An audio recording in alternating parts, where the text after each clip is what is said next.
Mesdames et messieurs, bonjour.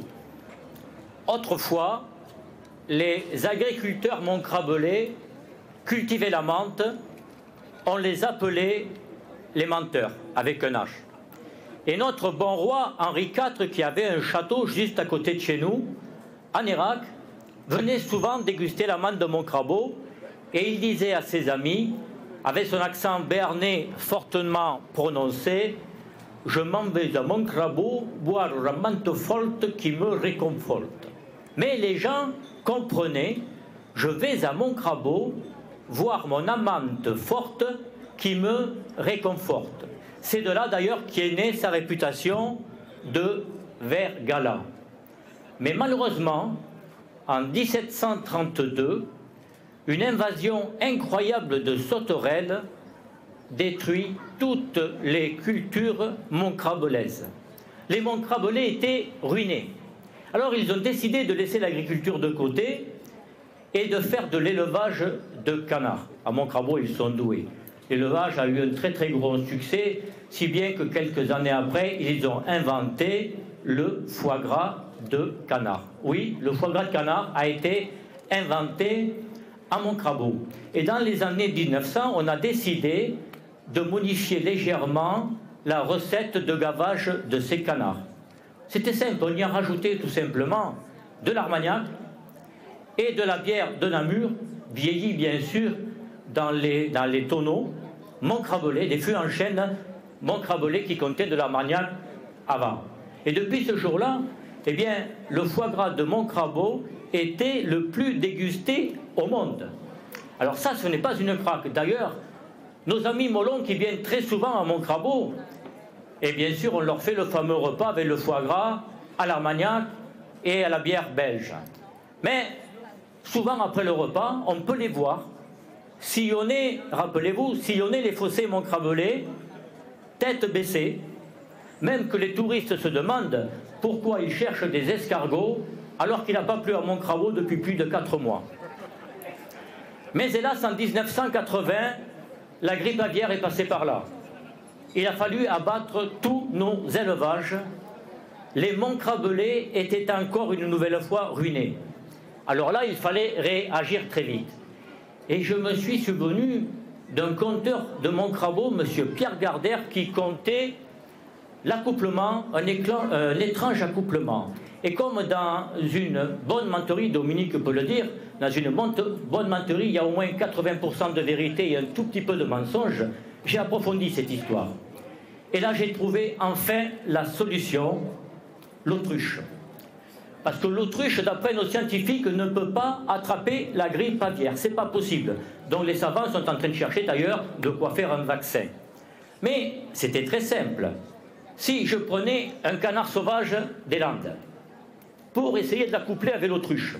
Alors pourquoi le canard sauvage des Landes? Parce que c'est le seul, si on lui met des échasses, capable de courir aussi vite que l'autruche. Donc nous avons fait l'élevage des canards, nous avons récupéré les canetons et quand ils naissaient, on leur mettait des petites échasses de 10 cm avec un moule en silicone qui épousait parfaitement leur palme. Si bien que les canards, ça ne les gênait pas. Les canetons couraient, il fallait les dresser et pour les dresser, vous savez, on dresse toujours avec de la nourriture. À 400 mètres de leur cage, on déposait de la nourriture pour 15 canetons. J'en avais 20. Quand j'ouvrais la cage, vous avez compris, les 15 premiers dégustaient les merveilles de Montcrabeau, manque de peau, les 5 autres qui n'avaient plus rien, la fois après, ils ont compris, ils allaient de plus en plus vite. Et chaque fois qu'ils grandissaient, toutes les semaines, on allongeait tout simplement les échasses. Si bien qu'à l'âge adulte, avec des échasses de 1,23 m, eh bien, les canards arrivaient à courir, faire les 100 mètres en 9 secondes. Je vais vous dire, Usain Bolt, je crois, record du monde, c'est 9 secondes 58. Alors pourquoi 1,23 m? Parce qu'il nous fallait que la tête du canard arrive à 10 cm au-dessus de l'arrière de l'autruche. Et là, nous étions enfin prêts pour la première mise sur orbite. Bien sûr, nous avons élevé quelques autruches et nous sommes allés sur la piste de l'aérodrome à Montcrabeau, à Riquet, et nous avons posé l'autruche, qui en se retournant aperçoit un canard avec des échasses. Elle se demandait pourquoi. Elle se demandait pourquoi, à côté, il y avait un monsieur avec un pistolet. Elle se demandait aussi pourquoi nos 40 melons sur leur char étaient en bout de piste. Et quand elle se retournait devant, elle ne comprenait pas pourquoi il y avait 10 000 personnes, au dire des organisateurs, 350 au dire des autorités. Et sur le coup de pistolet, l'autruche a eu peur, elle part, suivie du canard. Alors elle a eu peur, non pas du coup de pistolet, non. Elle a eu peur surtout des fausses notes que faisaient les 40 melons. Ils ont voulu entamer un bien bouquet, même moi, qui le connais couramment, je ne l'ai pas reconnu. Alors j'ai oublié de vous dire, il sortait bien sûr, vous avez compris, d'un des gros repas au foie gras, avec l'armagnac et avec la bière. Donc l'autruche court. Le canard la suit de très près. Et à un moment donné, au bout de 400 mètres, sûrement par pudeur, l'autruche s'arrête net, met sa tête dans la terre. Et bien sûr, c'est cet instant-là que le canard a choisi pour que le mystère de la nature s'accomplisse. Et plaf, en plein dans le mille. La première mise sur orbite que nous avons organisée était réussie sous le regard étonné mais heureuse de l'autruche, ma foi, qui trouvait que ça avait un goût de reviens-y. Alors, nous avons attendu que l'autruche ponde. Au bout de 26 jours, on a eu des petites autruches bien élevées, on les a fait grandir et bien sûr, comme les canards, on les a gavés. On a simplement rajouté un peu d'armagnac et un peu de bière belge. Et là, quand on a ouvert l'autruche, on a eu des foie gras de plus de 35 kilos, avec un goût extraordinaire. Alors, mesdames et messieurs, moi, Denis Delfour, créateur du foie gras d'autruche de Montcrabeau, eh bien, je suis certain de ma réussite. Je suis tellement sûr que vous allez aimer tous le foie gras d'autruche. Je suis tellement sûr que vous allez en parler autour de vous que je suis prêt à vous offrir le premier foie gras d'autruche.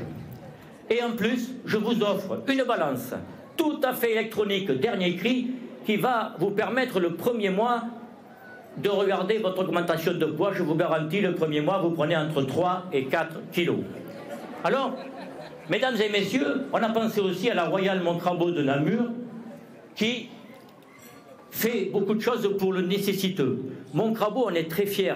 Et on a décidé, l'Académie des menteurs de Montcrabeau, ainsi que moi-même, d'offrir le jour de la nouvelle fête que nous organisons à Montcrabeau, le premier dimanche du mois de juillet.